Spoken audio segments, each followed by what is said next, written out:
Hello दोस्तों, हमारी आज की कहानी है धोखा। हेलो प्रियंका, मैं रुचि बोल रही हूँ।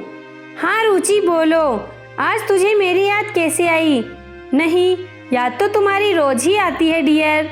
तू तो मेरी सबसे अच्छी सहेली है, बस समय नहीं मिल पाया इधर कुछ दिनों से तुमसे बात करने का। और बताओ, तुम ठीक हो ना? और प्राची कैसी है? अपने ससुराल में खुश तो है ना? अरे काहे की ससुराल, जब शादी ही नहीं हुई तो? शादी नहीं हुई मतलब? तुम घर आओ तब सब कुछ बताती हूँ। अभी फोन रखती हूँ। ठीक है, घर में मेहमान आए हैं अभी। ठीक है, okay, bye bye, see you. Phone रख। मैं सोचने लगी कि आखिर ऐसा क्या हुआ होगा जो शादी नहीं हुई। प्रियंका मेरी कलिंग थी। पहले हम दोनों एक ही ऑफिस में काम करते थे, वहीं मेरी उससे मुलाकात हुई थी। धीरे धीरे हम दोनों में अच्छी दोस्ती हो गई थी। दोनों एक ही शहर में थे तो आना जाना भी होता रहता था। फिर उसे दूसरी कंपनी में जॉब मिल गई तो हमारा रोज का मिलना कम हो गया था। हाँ, फोन पर उससे बात होती रहती थी, कभी कभार आना जाना भी होता रहता था। अभी 10 दिन पहले ही तो वो मेरे घर आई थी। अपनी बेटी की शादी का कार्ड देने की बात बता रही थी कि अगले हफ्ते शादी है। कितनी खुश थी कि उसकी बेटी की शादी इतने अच्छे घर में हो रही है। लड़का बेंगलुरु में मल्टीनेशनल कंपनी में जॉब करता है, लाखों में सैलरी है, अपना फ्लैट, गाड़ी, सब कुछ है। बेटी खूब खुश रहेगी वहाँ, बताते हुए उसकी चेहरे की खुशी साफ झलक रही थी। यह तो बहुत खुशी की बात है, बधाई हो तुझे। लेकिन ये बता, तूने लड़के के बारे में, उसके घर वालों के बारे में सब कुछ पता कर लिया है ना? सारी जांच पड़ताल करके ही अपनी बेटी ब्याहना। हाँ बाबा, सब पता कर लिया है। वैसे भी लड़के के पिताजी मेरे भैया के सीनियर हैं।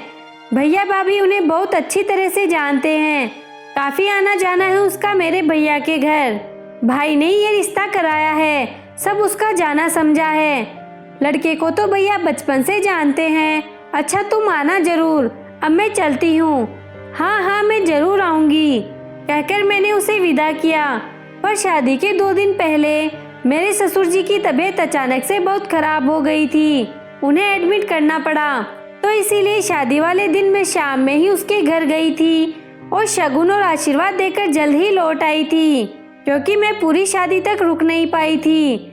इसीलिए मुझे पता ही नहीं था कि आखिर क्या बात हुई है जो शादी नहीं हुई। इसकी वजह जानने की उत्सुकता बढ़ती जा रही थी। अतः दूसरे दिन रविवार को ही मैं उसके घर पहुंच गई थी। उसके घर पहुंचकर देखा, सारा शादी का सामान फैला हुआ था। बहुत खामोशी थी, जैसे बेटी की विदाई हुई हो। मुझे देख प्रियंका लिपटकर रोने लगी तो मुझे भी रुलाई आ गई। मैंने उसे ढाढ़स बताते हुए इशारों में पूछा कि आखिर क्या हुआ, आओ कमरे में चलकर बात करते हैं। कमरे में पहुंचते ही प्रियंका बोली, जानती है रुचि, तू सही कह रही थी कि मुझे अच्छी तरह जांच पड़ताल करके ही शादी तय करनी चाहिए थी। पर तुमने तो बताया था कि तुम्हारे भैया का जाना समझा परिवार है। फिर क्या हुआ? ये रिश्ता तो तुम्हारे भाई ने कराया था। हाँ, भाई ने तो हमें धोखे में रखा। लड़का ड्रग एडिक्ट था, वो किसी कंपनी में जॉब भी नहीं करता था, पूरा आवारा और बदचलन था। एक बार जेल भी जा चुका है डकैती डालने के केस में। फ्लैट, गाड़ी की बात सब झूठ थी।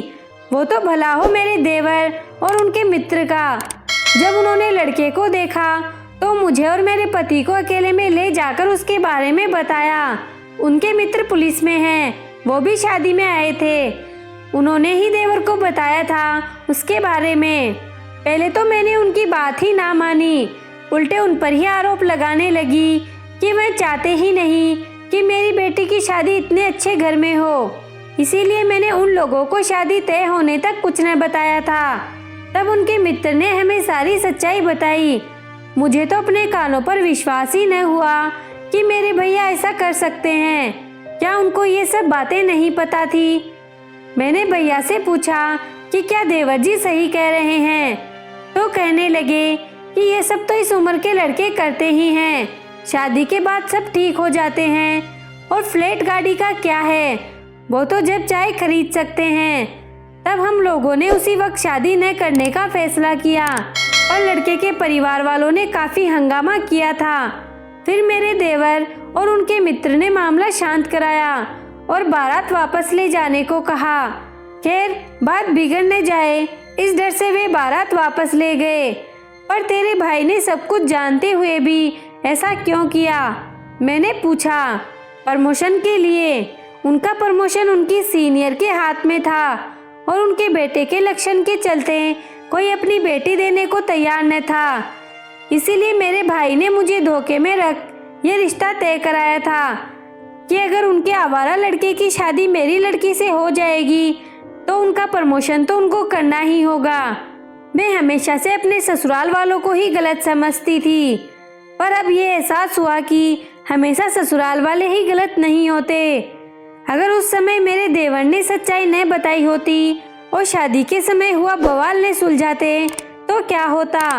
आज उनकी वजह से मेरी बेटी की जिंदगी बर्बाद होने से बच गई। उसकी बात सुनकर मैं सोच रही थी कि क्या सगा भाई ऐसा कर सकता है?